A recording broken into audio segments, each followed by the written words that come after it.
I Googled the word innovator, and the only images that returned in the results were white men. Jeff Bezos, Bill Gates, Albert Einstein, Nikola Tesla, Steve Jobs, Mark Zuckerberg. And then I knew we had a serious problem. You see, the stories we tell about the world's greatest innovators often exclude people from diverse backgrounds, experiences, and identities. This is Innovation Currency. My name is Leigh-Ann Buchanan, and I am your host. What I want this podcast to help people see about themselves is that innovation is for everyone, and everyone is an innovator. I developed a simple test, a quiz, if you will, to help anyone discover their hidden innovation traits from across 4 specific domains: disruptor, connector, distributor, and influencer. If you haven't already taken the quiz, please stop, take a pause, and go by visiting my website, www.leighanbuchanan.com/innovator quiz. Welcome to Innovation Currency. We're here to reimagine who qualifies as an innovator and also to provide some practical tools to help anyone discover their hidden innovator. My name is Leigh-Ann Buchanan. I'm excited to serve as your host. For the better part of the last decade, I have been involved in organizations and different projects that are designed to make innovation more accessible to everyday people. I'm actually a recovering attorney, but the body of work that I have spent my time focused on for the last 15 years has really explored how equity can intersect with tech and innovation and social investment to transform individuals and communities. I'm really honored to have launched and led a wide portfolio of social impact organizations that have helped unlock over $75 million in funding to various projects that bridge systemic gaps in access, opportunity, and resources and education. And that's what informs my work today. Now, you might have seen my TED Talk called How to Discover Your Hidden Innovator. And in that conversation, what we explored was this idea that innovation is actually for everyone. It's just that our social conditioning is what often prevents people from accessing their hidden potential. Now you see, I've got my notes here because this show is going to be all about putting theory into practice. So what is this episode about? This first episode is going to focus off on really laying a foundation to answer some fundamental questions. What is innovation? Why we're hyper-focused on innovation? And also, more importantly, how you can get the most out of this series. So what type of episodes can you expect here on Innovation Currency? There's actually 2 types. The first is very much what we're doing here today, me and you together, really going through practical tools and tips to explore some of the issues that we address. The second type of episodes that you're going to hear in the series is actually a conversation among everyday innovators, real leaders, innovative people that explore their personal identity and their journey on how they really tapped into that superpower that has helped them build amazing organizations and initiatives that make real change in their communities. Let me take a step back. I think I'm actually guilty of this. Often we use these buzzwords like innovators and innovation, but we actually don't take a moment, we don't take a beat to define what we're talking about. So let's define innovation. Innovation comes from the root of 2 Latin words, in and novus. Literally means into new. When I think about the difference between innovation and innovators, I really think about it like a spectrum of 3 different stages, from potential to process, and then finally purpose. So let me break it down. First, when we think about potential, that's actually creativity. Creativity is the ability to have new or original ideas. And the reason why I think that creativity falls under this potential stage is that it's simply just that, concepts that have yet to be put into practice. Secondly, that's innovation. Innovation is the process. Innovation, by definition, is really the process of creating something new. It is the doing part, the how we put our new and original ideas into practice. And finally, innovators, from my perspective, represent purpose. Innovators are the people who actually implement the innovation process. I believe the purpose of innovation is really to improve the human condition. That's exactly why innovators are the people that bring purpose to the process. Now, when I was a lawyer transitioning into the tech and innovation industry, I wish someone had explained these distinctions. It would have made my life a lot easier. And in my TEDx, I tell a story of how when I interviewed for my job as the executive director of Venture Cafe, an organization that focuses on growing the local innovation economy, I was asked the following question: what could you possibly know about innovation? And I admit that this question was really harmless. There's nothing crazy about that question, but really it triggered my insecurity. It triggered my imposter syndrome because I struggled to see myself as an innovator. And what I thought was my insecurity was actually a commonly held belief. Then I Googled the word innovator, and the only images that returned in the results were white men. Jeff Bezos, Bill Gates, Albert Einstein, Nikola Tesla, Steve Jobs, Mark Zuckerberg. And then I knew we had a serious problem. You see, the stories we tell about the world's greatest innovators often exclude people from diverse backgrounds, experiences, and identities. Both my personal experience with what I'll call innovator imposter syndrome and what I found on the internet are two symptoms of more systemic barriers to innovation. So what are the barriers to innovation? There are two primary barriers to innovation. One is external and one is internal. They are culture and identity. Now, culture is, as I'll read the definition, a system of learned and shared beliefs, language, norms, values, and symbols that groups of people use to identify themselves and to provide a framework within which to live, interact, and contribute to society. That's the definition. Now, the culture of innovation is what perpetuates the notion that some of us are born with a special set of skills or an innate predisposition to being natural-born innovators. These ideas are so often reflected back to us in society as a whole through media and through, as I realized when I searched the internet, algorithms themselves. So what are some of the examples of the culture of innovation? The culture of innovation, from my opinion, is what explains when we see examples that are exclusive or inclusive results. And there are three examples that actually come to mind. I reference them in my TED Talk. And one is really, really pertinent. It's the pulse oximeter machine. During the height of the COVID-19 pandemic, the pulse oximeter machine became extremely, extremely important for detecting advanced complications for COVID-19. You see, this device is able to measure the level of oxygen in your blood by sending a little light through your fingertip. But if the machine is not properly calibrated for someone with a darker skin tone like me, it can yield just wrong results. And what that means is that there's a chance of increased inaccurate readings and ultimately disproportionate health outcomes. Now, the pulse oximeter is just one example in the health space of an exclusive form of innovation. Another is when it comes to the transportation safety industry. So as a woman, I am 71% more likely to be injured in an automobile accident because of my female anatomy. I'm actually not even 5'5", even though I claim it on a good day. And it actually took the transportation safety industry over 40 years until 2022 to create the first female anatomy crash test dummy.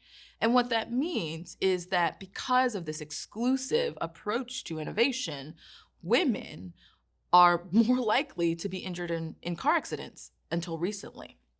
Finally, another area where we see an example that's pretty representative of an exclusive form of innovation, one that does not include many groups of people that are ultimately affected by the thing created, is when it comes to web accessibility.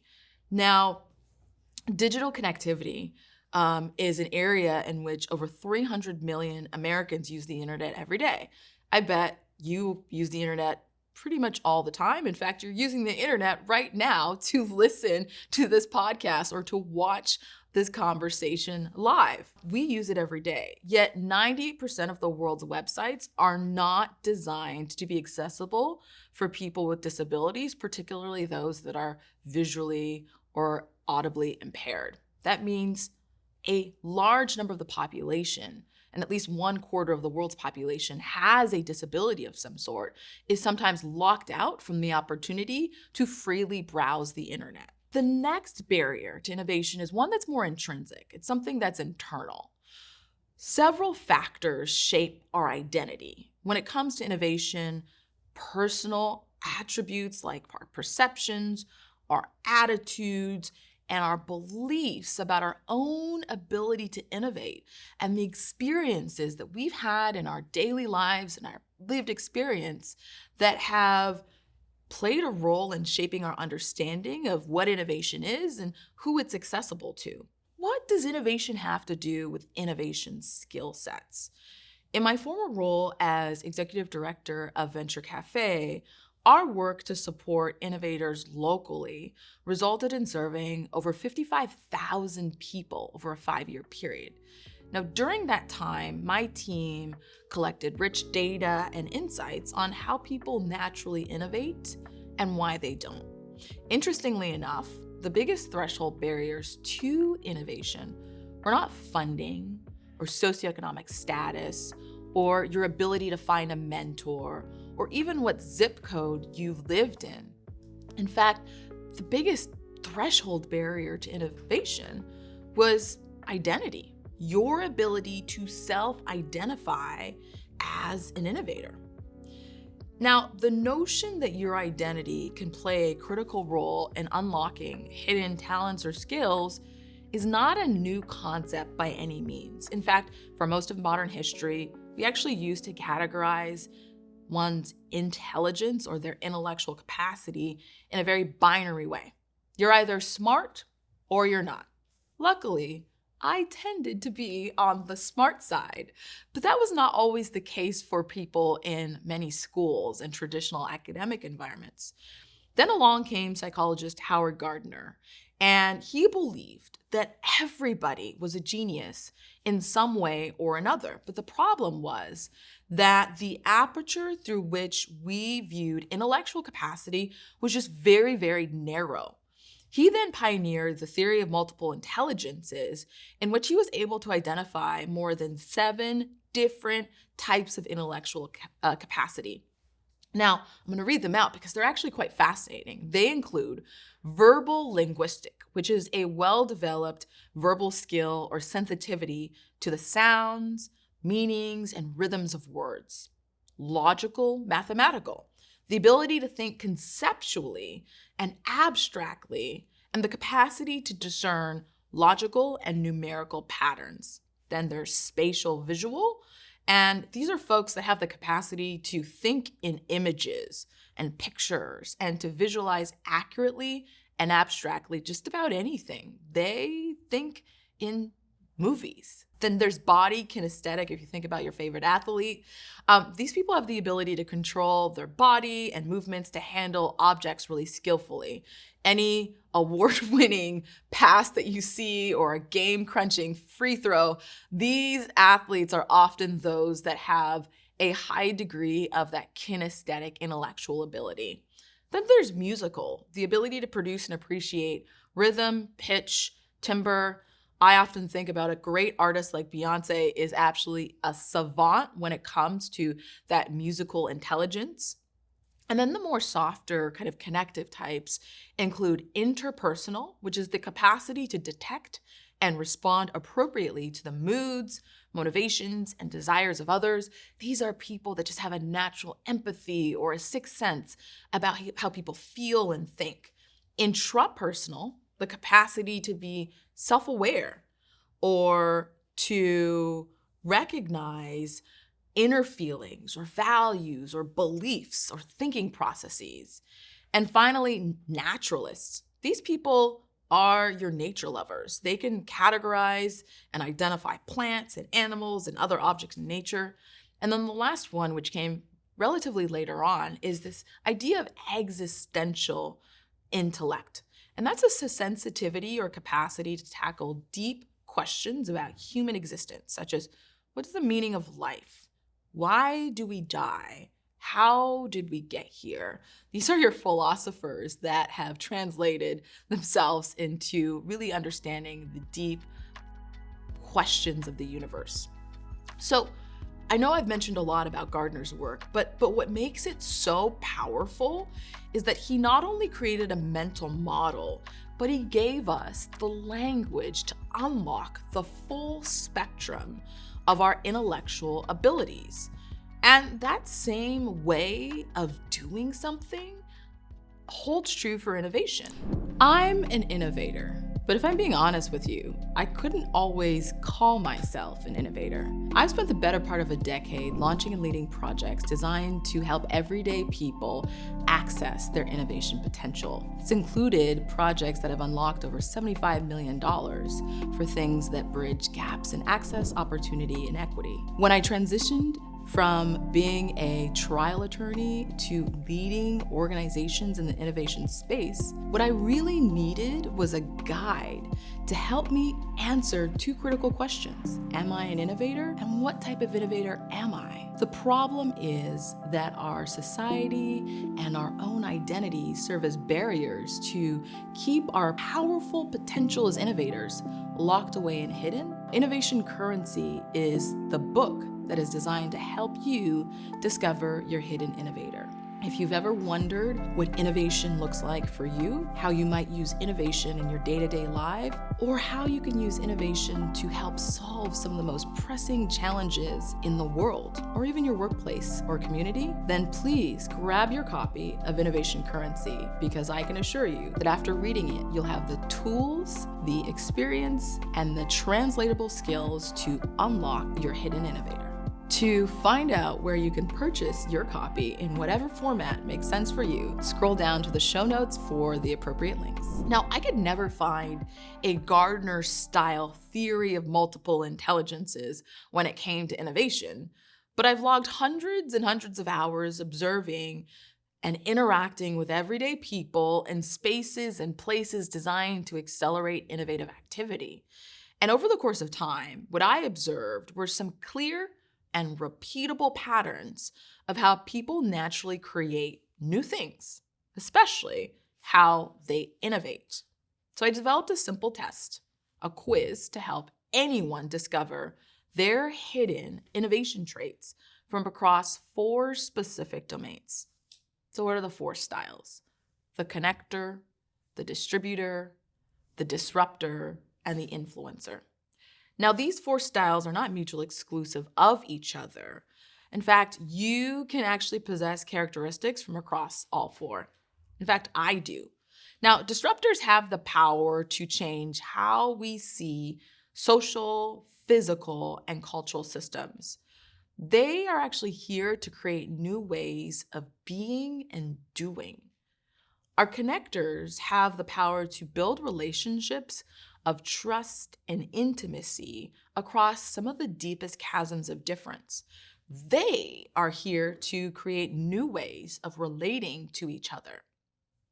Distributors have the power to create access points to the right resources for whom and whenever they are needed. Distributors are here to create new ways of ascribing worth and assessing value, both tangible and intangible. And finally, influencers, they wield the power to build inclusive social movements. They easily can remove the barriers to taking action to advance a particular cause. Now, do any of these styles resonate with you? You can actually take my quiz to get an individualized report that breaks down exactly what percentage of each style you possess. Just visit my website, www.leighanbuchanan.com/innovator quiz, and it takes about 3, maybe 4 minutes to complete. Now, here's a quick tip for when you complete the quiz. When you answer the questions, try to select the answer that seems most generally true for you.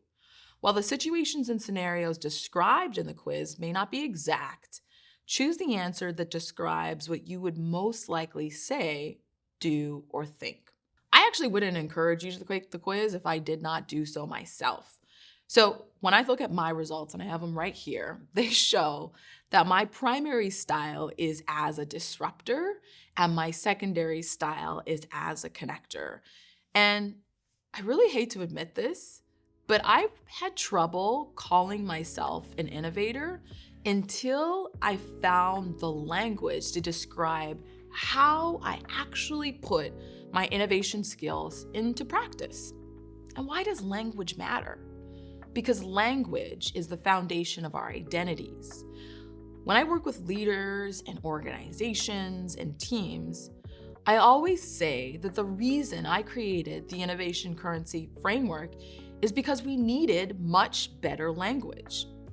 When we're able to find the missing language to describe how each of us naturally creates new things that improve the human experience, it actually empowers us to develop more effective solutions to the challenges we encounter day to day in our workplaces, in our schools, in our communities, and also, I think most importantly, to address the existential threats that are facing our planet.